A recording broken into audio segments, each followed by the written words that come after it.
Hello everyone and welcome. So my name's Dr. Aaron Yardley. I am a science team co-lead at Tunley Environmental. And today we're going to dive into the Corporate Sustainability Reporting Directive, or as many of you know it, the CSRD.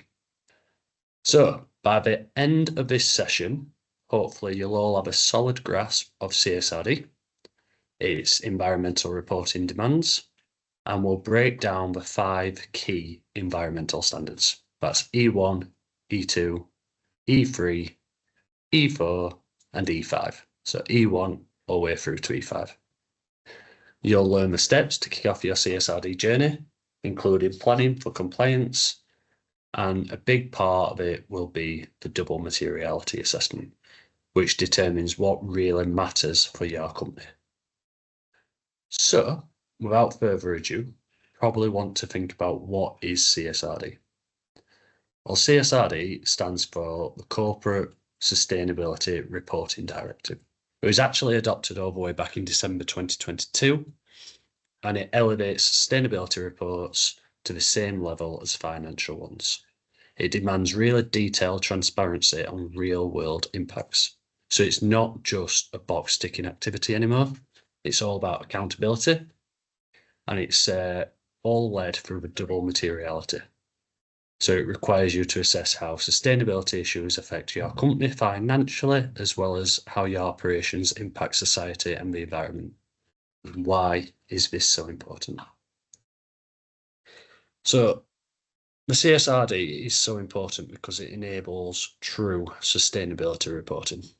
It exposes a company's effects on the environment, society, and governance. It really wants to empower investors and stakeholders so that people can make the right decisions. They can do the right things. It can actually drive real change because it's enforced accountability. So CSRD is incredibly important. So where's CSRD come from? Originally, it's come from the Non-Financial Reporting Directive, which began in 2014.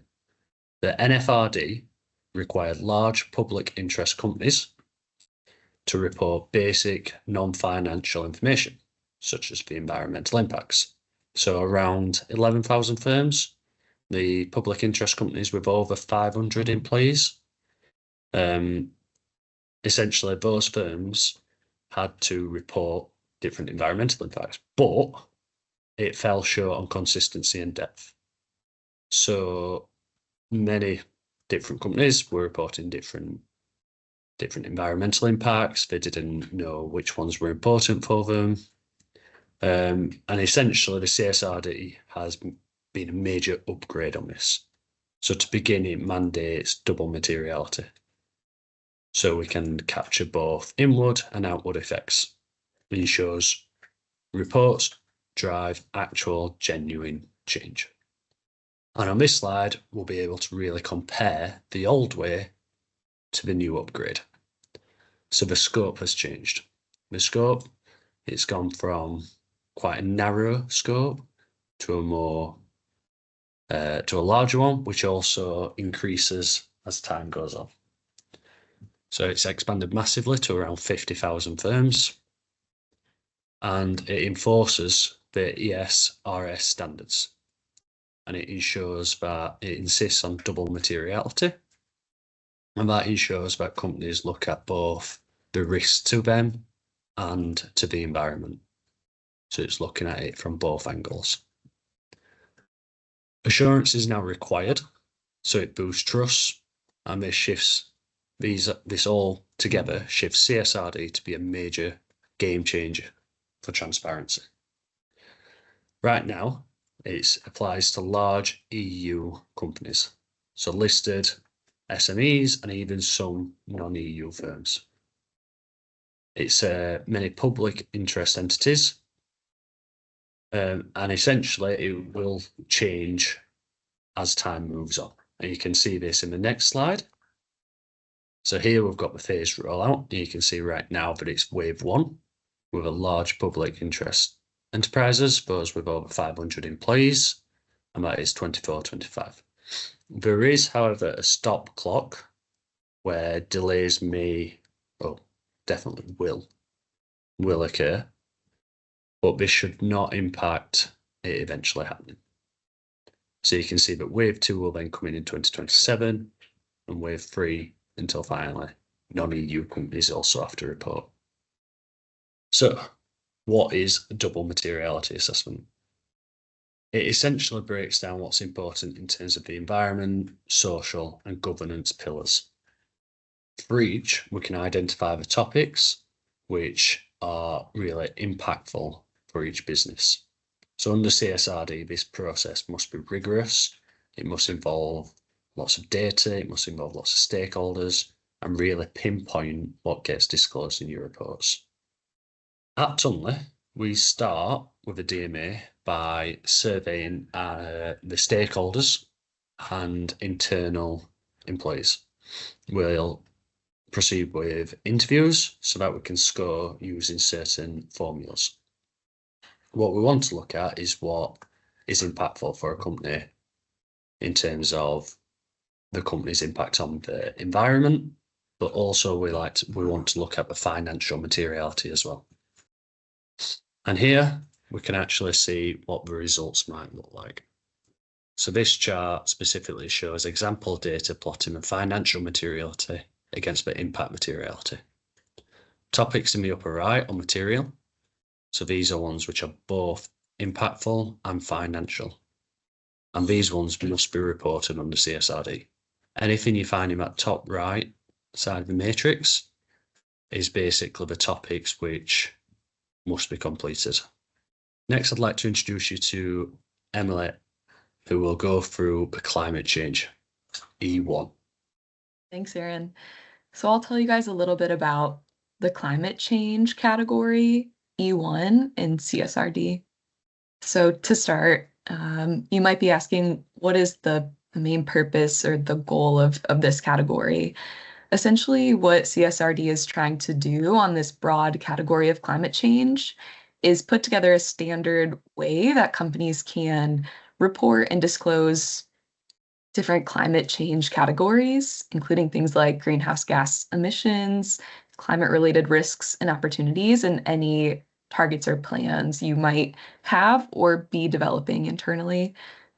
So the main goal is to ensure that companies are transparently reporting their business's contribution to climate change. It's an opportunity for increased accountability and enforcement of reporting emissions. And it's also an opportunity to have standardization or alignment with the EU's carbon and climate neutrality goals for 2050. So this is an opportunity for stakeholders to, just report their risks and any climate change related metrics that they internally have, and also to push companies towards more active engagement in their decarbonization strategies. So there are 8 disclosure requirements that fall within the E1 category. So I'll go through these with you all. Essentially, all of these 8 requirements have to be reported in like one place, essentially.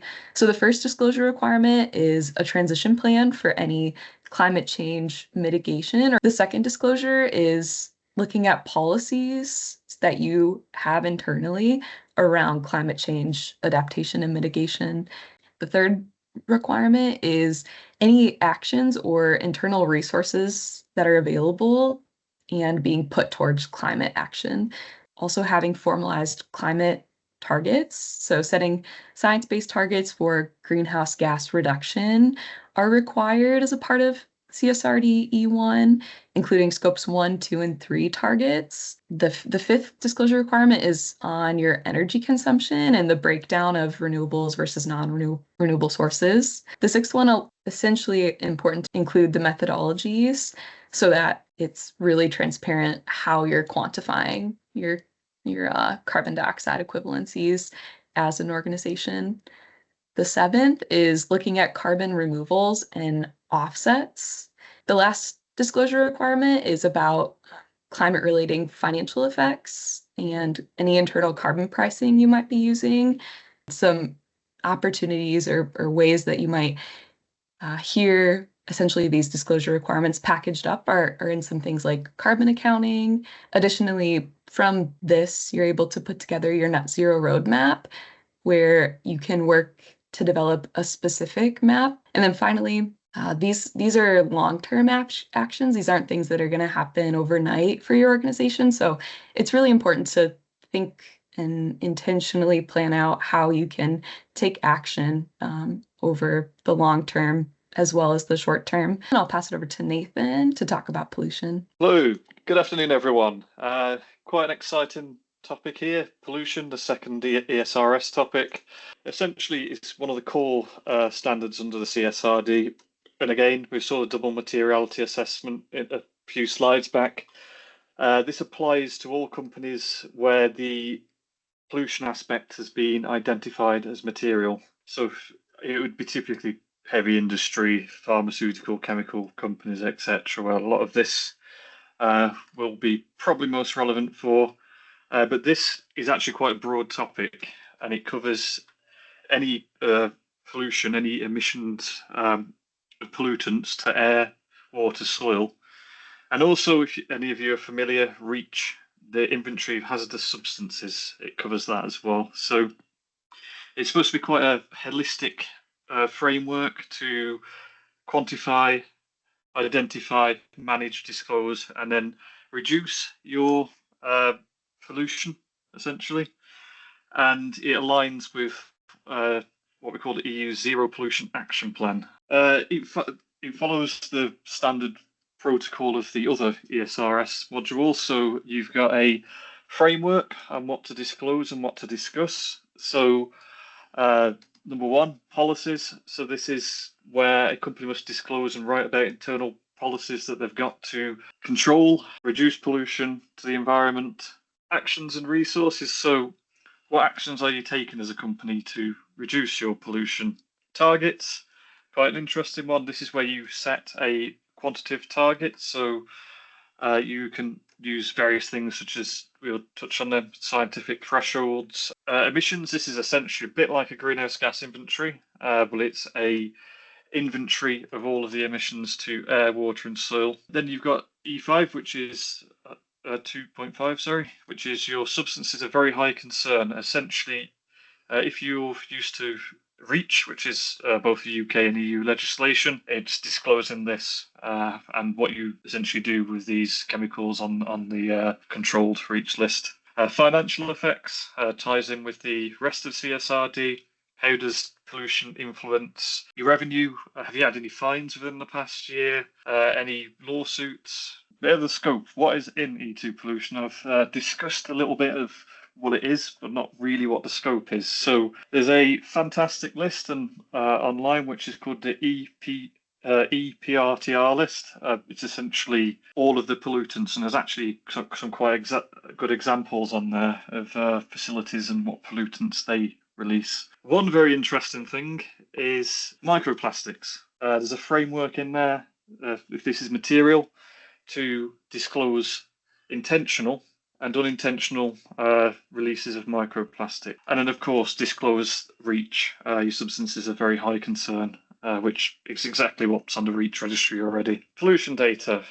We touched on this a little bit on the previous slide. So companies must report / make an inventory of all of the ones on the EPRTR list. They really like the idea of having the reporting at a site level, but it's not really mandated. You can report it consolidated as a company. You can benchmarks against these best available techniques, and this can help set with targets. A lot of industries are already regulated by the Industrial Emissions Directive, chemical industries, etc. And they've got threshold limits for what you can pollute. So everything should be aligned with these if you fall underneath this directive.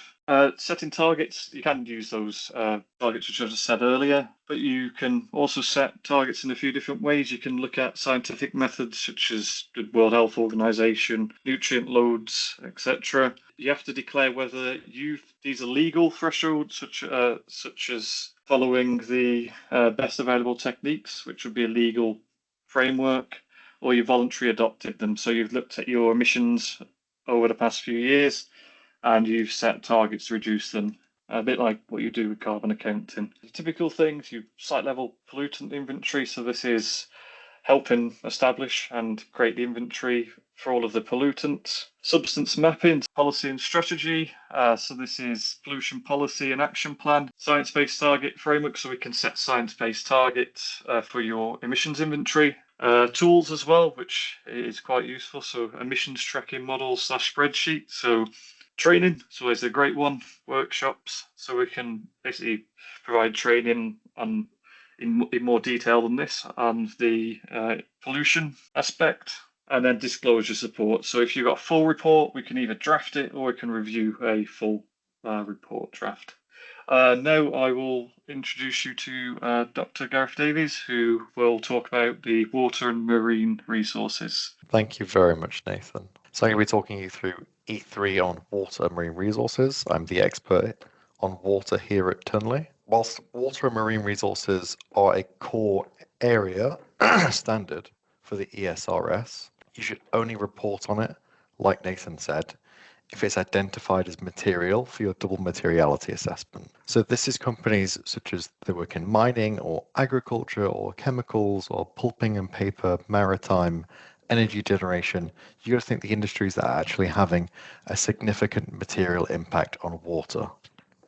It covers all aspects of water use, water quality, the impacts of those on your business, the related water withdrawals, water discharges, water consumptions, but it also relates to the marine resources and their associated economic activities. Div E3, the goal is to ensure that your company manages, discloses, and reduces your impacts on water and marine resources. The first step to doing this is to assess your actual and potential impacts, both positive and negative, in terms of water and marine, and then take any actions or plan for any actions to mitigate against those impacts, and then disclosing on any mitigation activities that are actioned or planned. And as a whole, you must also evaluate your personal contributions against the relevant European Green Deal ambitions and disclose them accordingly. There's actually two parts to some of the objectives of the water and marine resources. For E3, you're basically looking at your company's overall strategies and business models with regards to water and marine resources. Now, the aim of this is to identify the threats to your business operations and your financials, and then you basically list out all of the mitigation techniques, risk registers, and that kind of things. It's all part of business corporate planning and strategy. The requirements are the same as everyone else has called them disclosures.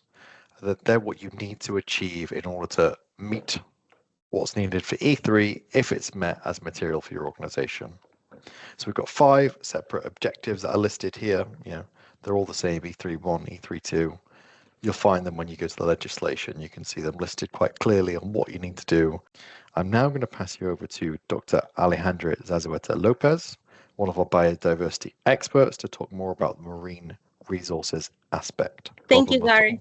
To put into perspective why it is important for companies to prioritize environmental topics such as water, marine, and biodiversity in general, it is essential to recognize the global biodiversity crisis we are currently facing.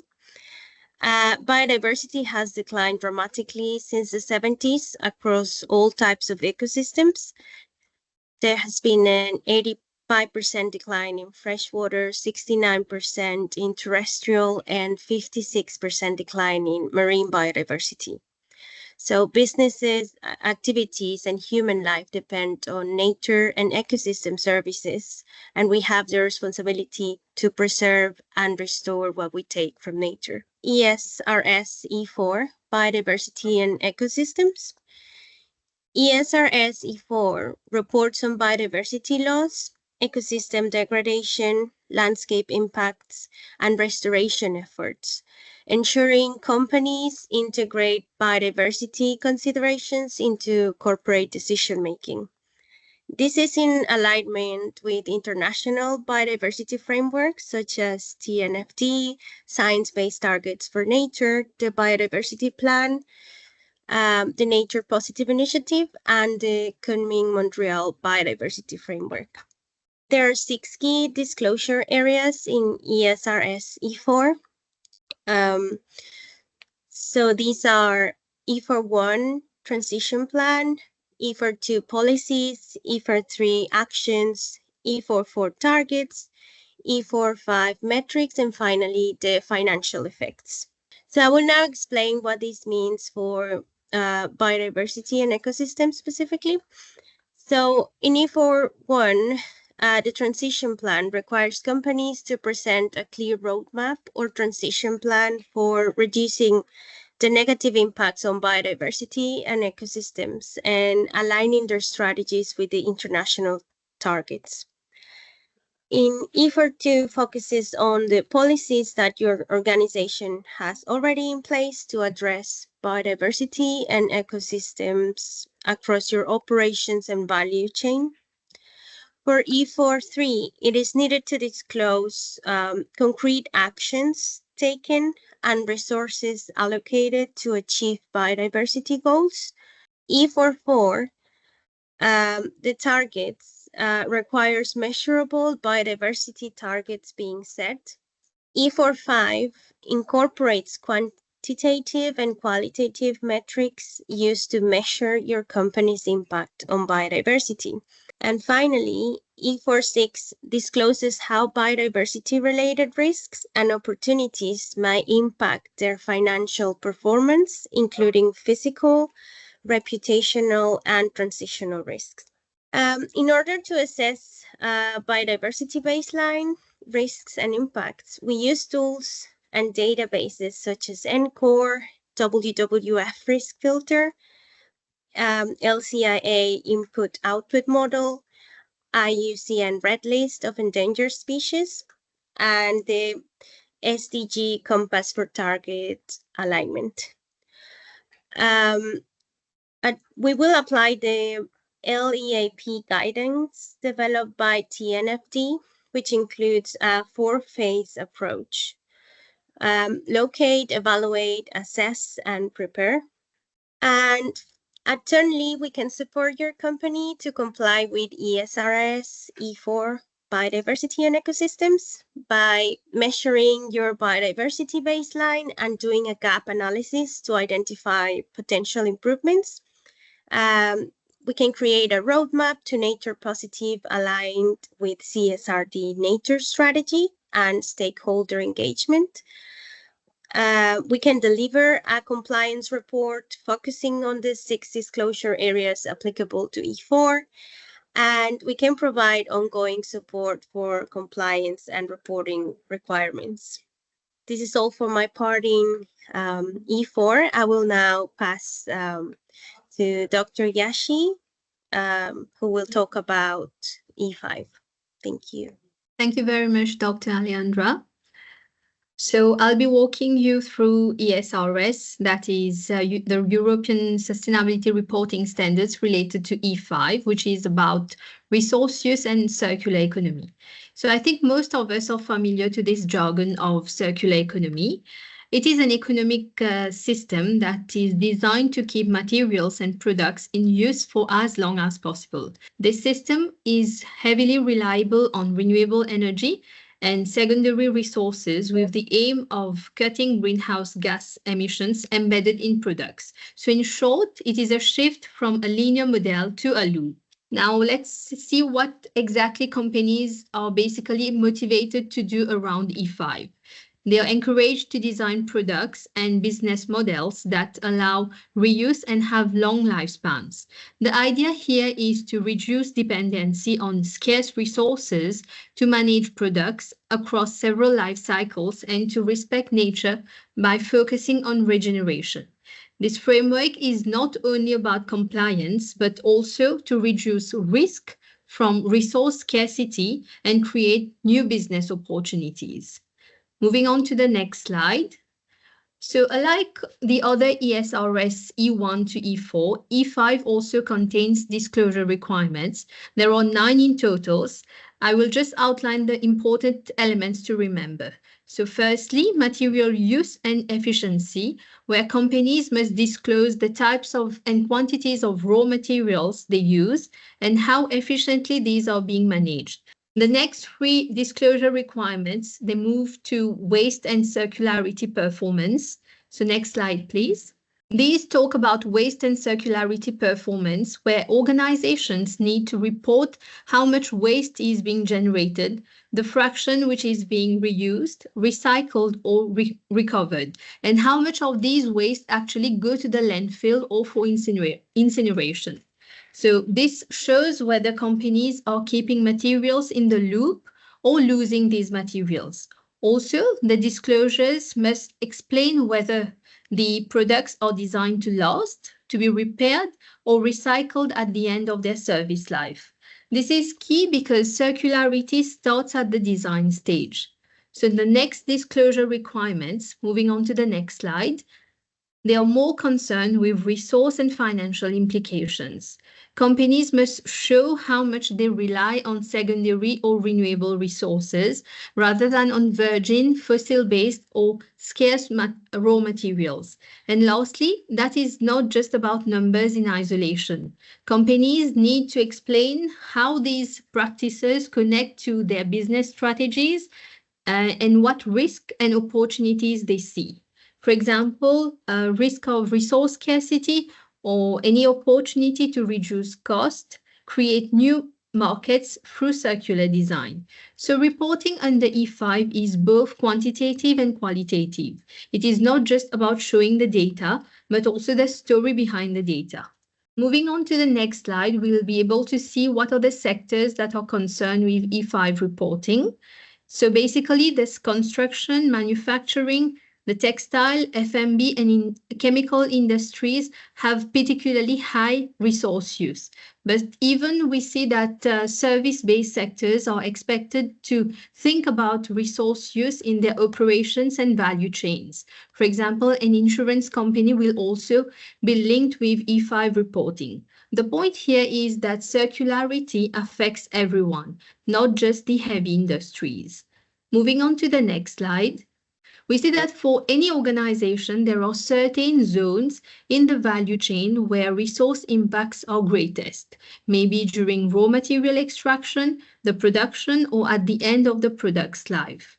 So, thus, focusing on these hotspots help the companies act where they can have biggest environmental and financial benefits. At Tunley Environmental, we support companies in this journey. We help collect data, run life cycle and footprint assessments, and prepare CSRD reports. These reports, they are tailored to your company's size and sector. We also advise on material substitution, the waste management hierarchy, and also circularity practices. Thank you very much, Yashi. And discuss the final CSRD compliance. So this slide will wrap up a session with a clear pyramid outlining the CSRD compliance process. So it starts at the base, you can see at the bottom, where we need to understand the scope and application of CSRD. And then, once you've done that, the next stage is the Double Materiality Assessment. We've covered that in depth, but here we basically identify what sustainability topics matter for your company. After that comes the gap assessment. So you compare your current setup against the ESRS standards. So you look for holes in data collection, policies, metrics, all across the important topics which you've identified in your DMA. And then finally, you generate your CSRD report. Pull together all the disclosures on the material topics. These might be your greenhouse gas emissions, your pollutants, everything else which is important for your business. So you ensure everything is detailed, comparable, and where possible, assured by an independent auditor. So reports can go in your management report and it can be tagged online for public disclosure. Finally, you build a CSRD roadmap. This is your absolute action plan. So you find out from your topics what needs fixing, what needs more work on. So thank you very much for joining us today. I hope that it has achieved everything what we want it to achieve. and that you now understand CSRD.